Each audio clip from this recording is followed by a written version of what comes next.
We're going to be doing a market outlook, and I'd like to welcome Simon Thethi, the founder of Tech City News, to come up, and he's going to be moderating this next session.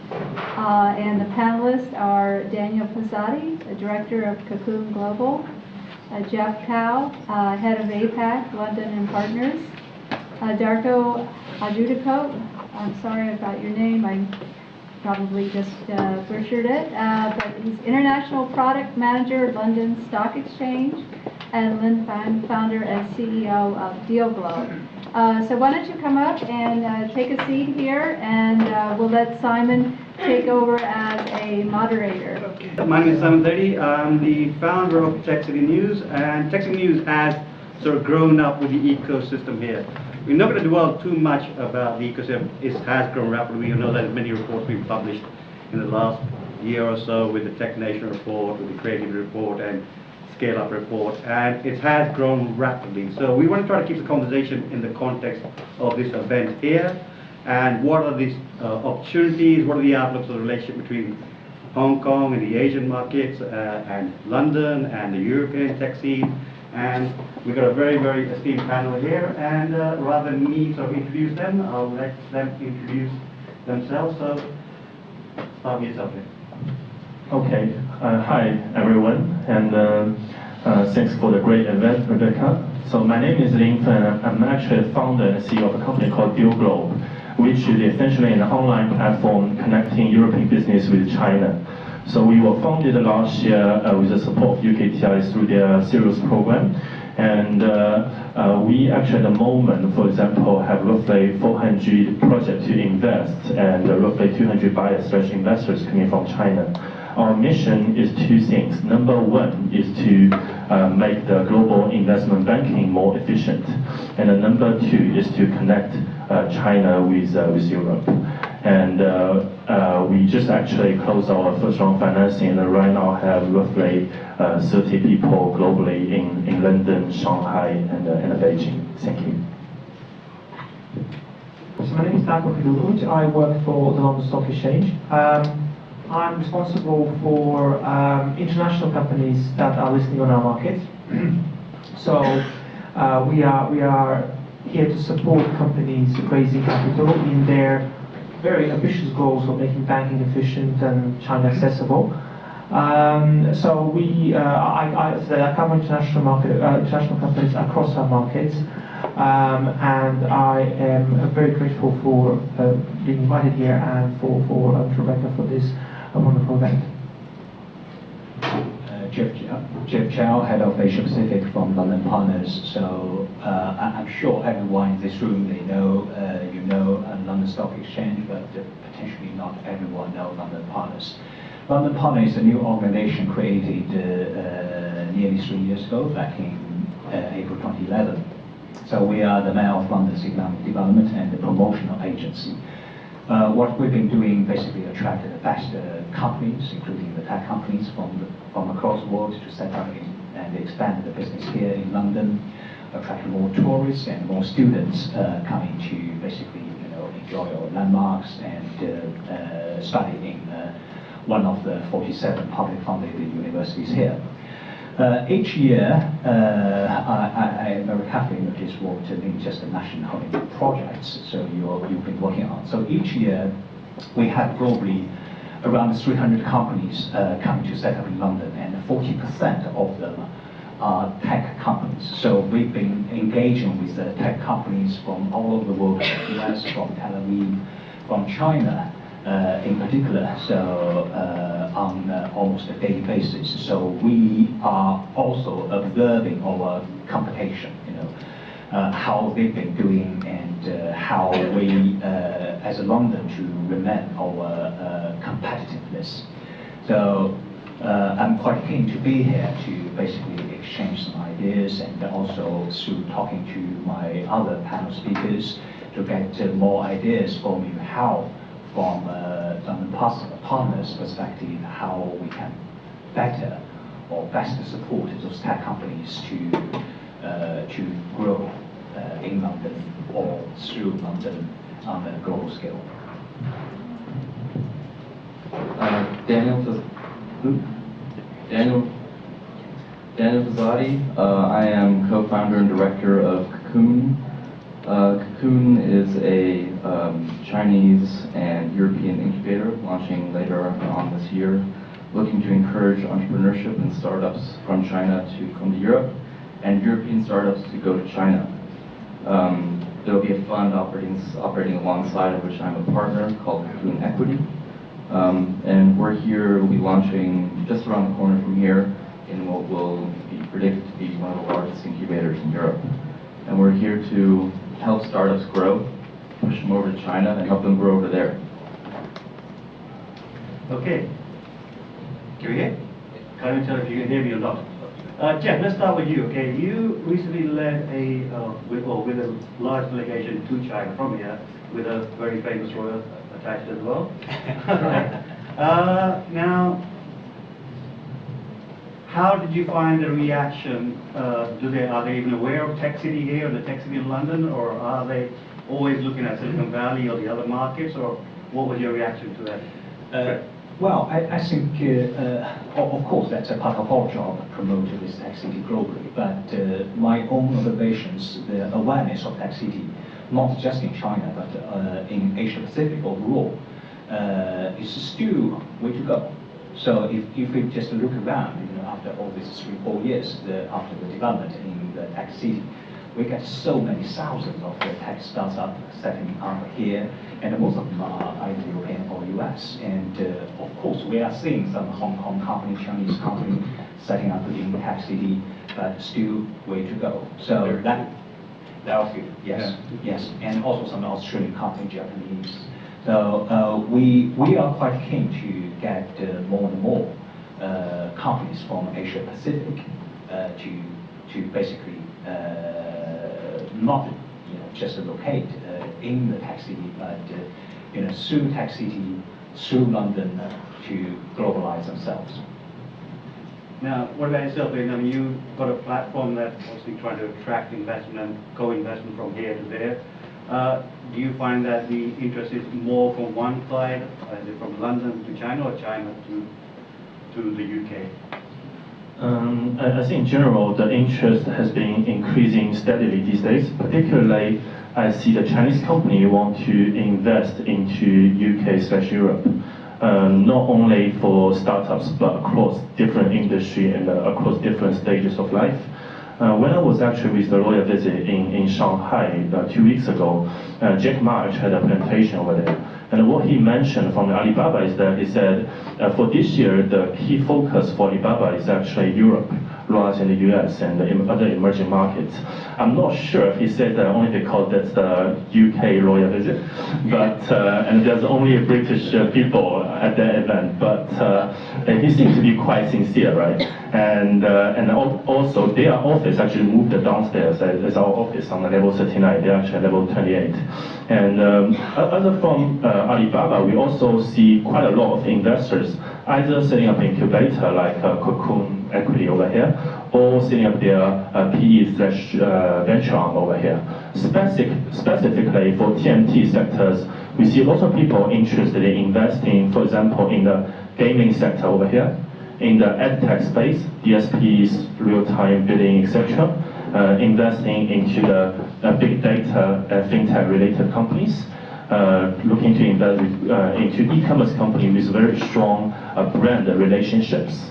And all these kind of things that just proves the interest from Chinese investors to come over here to the UK has been growing quite impressively. I still think there's a huge gap between the investment into Europe versus the investment into the US, for example.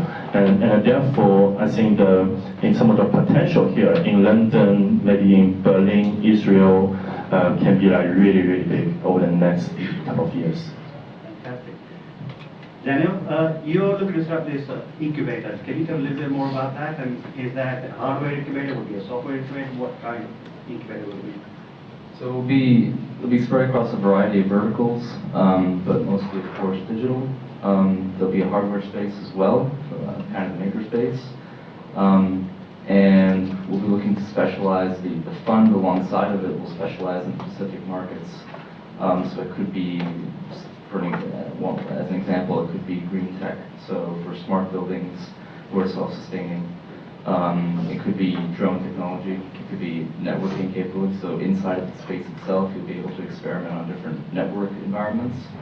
So if you're experimenting on 5G wireless, for example, will be a lot of place for you to play, so you can recreate a wireless environment as if you were outside. So is these sort of the investment in terms of the companies which are based in China, are they looking to export and come out and acquire sort of other technologies which are based in sort of Europe, and is it because they're getting sort of like pushback from America in terms of not being able to make investments in sort of technology companies there? Famously, Huawei not being allowed to. So it's about talent. So there's talent here in London, and there's talent being sent here to London from China. Many students who come here, they study here, and then they have to go back. What if they came here, studied here, and built a company here, and then that company could stay here and then grow back in China? They have the tool set to build a Chinese company, but also they've got the tool set because they'll inevitably find some co-founders here who are from the West who build a Western company as well. So yeah, it's about talent, I'd say. It's about bringing talent, about keeping talent here and bringing talent over from China, and then eventually that talent growing over there. Now that actually leads on quite nicely because one of the main challenges we're facing here is keeping the talent because of the immigration issues and difficulties in getting visas.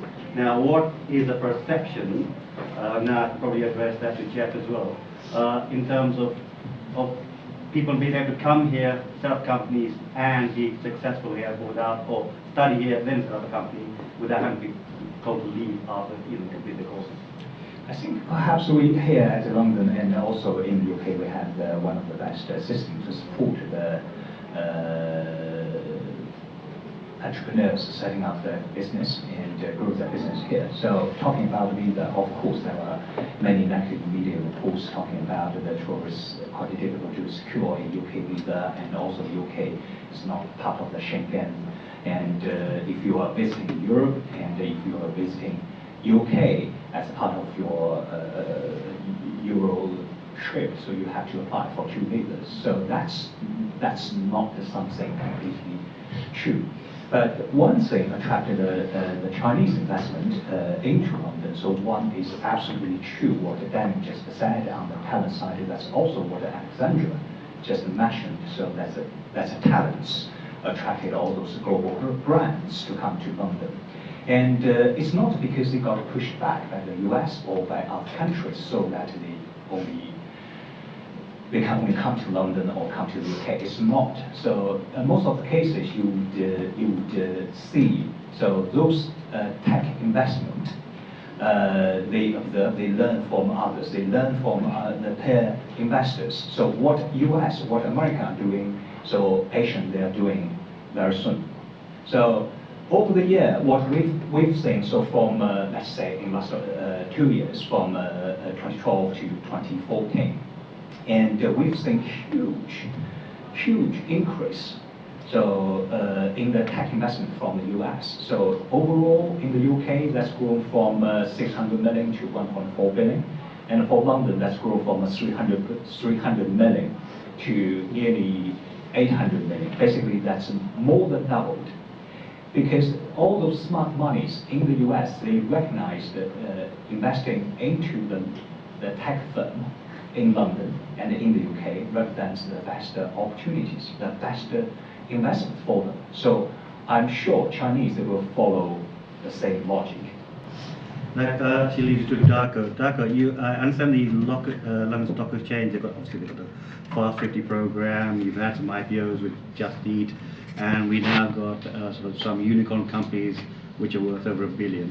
Now, you're also trying to attract listings here from Chinese companies to grow. Now, why would they want to list here as opposed to NASDAQ or the New York Stock Exchange? True. So we operate platforms for capital raising and trading shares for companies from UK, but also for international companies. We have 800, almost 700 international companies that are actually operating outside UK, many of them outside Europe. We have 60 companies from China already. Now, why do they come here? They come here because of investors. I would like to say that they come here because of the fantastic London Stock Exchange. We of course are, but they actually come here because of the internationally minded investors. There are people here who understand two crucial things for this audience. They understand technology and they understand China. And there's a third leg of these investors who are actually not even resident in London, UK, who come through and invest in companies on our market. So, just to give you, for example, an illustration, in a typical IPO in London, about 40% of investors are US investors. In a typical technology IPO, about 55% of investors are US investors. So then you have an option of whether you want to go to US, where you're going to be exposed to SEC registration process, which is really painful, and more importantly, which people actually don't understand right at the beginning, because banks actually don't tell them, you get exposed to the class test, class action, and the class action being lawsuits from shareholder. I mean, even Alibaba had to put out statements to say that it's okay, it's fine, we don't have to worry about all these lawsuits that were brought to the US courts. So you have that, and then versus whether you want to list here, get your qualified investors out of the US, and then also get European investors, London-based investors, Middle East investors, and about 11% of all investors are from Asia. So you get that diversity, and that makes, against lower costs, the cost of actually listing is half compared to the US, and no having to go to court quite frequently. Yeah, just want to add to that. I want to share some data I'm having on my mind. So, when Gordon Brown announced back in 2010, say, we are aiming to get to 100. One is to have 100 Chinese company to invest into the UK, and another 100 that's to have a 100 Chinese company to be listed onto the London Stock Exchanges, perhaps somewhere before 2010, not 2010. And when he said that, we had 84 Chinese companies listed onto the stock exchange, and the number you just mentioned, that's 60. Why it came down after the 2008? It's not that they all gone to NASDAQ to list that. So, but also some diversion into other markets, like say Singapore or other markets, and because it's fairly straightforward for those companies, and the multiple basically over there, especially in the last few years, a lot higher. And for the tech company, it's not just choose a place to IPO, to basically to get them the access to the capital, but also the talents you just mentioned, but also the access to the markets. So, and where offer the best opportunity for them to scale up. And on that, of course, London, that's the best European cities to help the tech companies to scale up globally. That actually leads on quite nicely, because in a sense, in the past it was quite simple. There was obviously Silicon Valley, there was Israel for tech clusters, there's New York emerging, Boulder, and sort of emerging London. But now there's tech hubs evolving all over the world, from Singapore, so like fighting for talent, even from Hong Kong and South America, North America, Eastern Europe. They're all fighting for this global talent. Right? India is now just waking up from its slumber as well, because that's a whole new market. Now, what are the challenges faced by the UK, for example, to being able to retain the next 5 years the talent that's here and start here, so that they're not just looking for moving out there as soon as the quickest moment they can? How do you guys see this market going? Let's start with from one side to the other. Yeah, just going back to, so the challenge, right, is why does the talent come here first? And so, if you have institutional buy-in from people, from the culture and from the country, it makes things a lot easier. That's why Cocoon is partnering with a major UK university to make that happen. And going forward, the challenges are going to be, like we've been saying, a visa-friendly environment. Would you say that's one of the greatest challenges? I don't think money is a challenge. We're going to help you bring companies onto the exchange.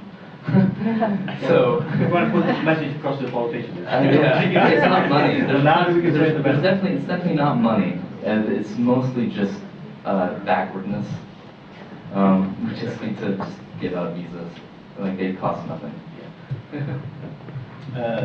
I see no problem for us to keep a competitive advantage, keeping our talents over the next few years and perhaps slightly longer term as well. So if you look at London, what we have here, so we have the 6 out of 10 best universities worldwide, and we have, on a per capita basis, perhaps we have the most the Nobel Prize winners than any other cities.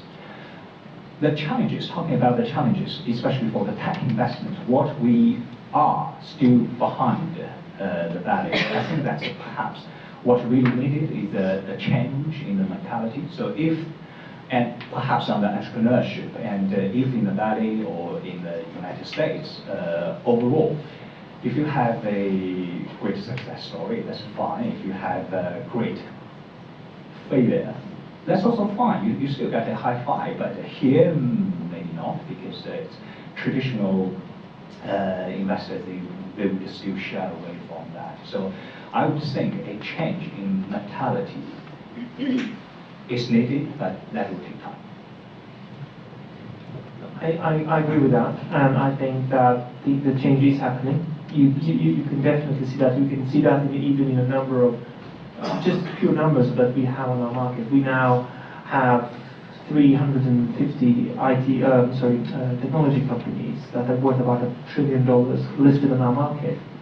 And as an exchange, what we try to do is to support this infrastructure, build infrastructure. So we like to work with incubators. When the companies grow, we have programs that we can put them on, and we have an elite program that helps companies grow and really think about finance. Sometimes startups and technology companies do need help about finance. They have brilliant people, great ideas, and what we can bring in is to help them and support them with building their profile, building their financial story, so that they then go to the investors, who are increasingly becoming more understanding towards technology companies, because that's where the growth is and that's where the future is. And just to add this, that one important point, which is very unique in recent history, and that is that there is an incredible good relationship on the government level between UK and China. And that singles out UK from probably any other country in the world. That communication and dialogue and commitment. I think the Royal Connection is, of course, part of those of that. But we have seen many announcements. We have seen, in fact, UK government issue a bond in Chinese currency. That's a pretty bold statement. And against that background, perhaps these challenges can also be addressed. Yeah, I think it's quite important actually for the technology business in the UK to become global.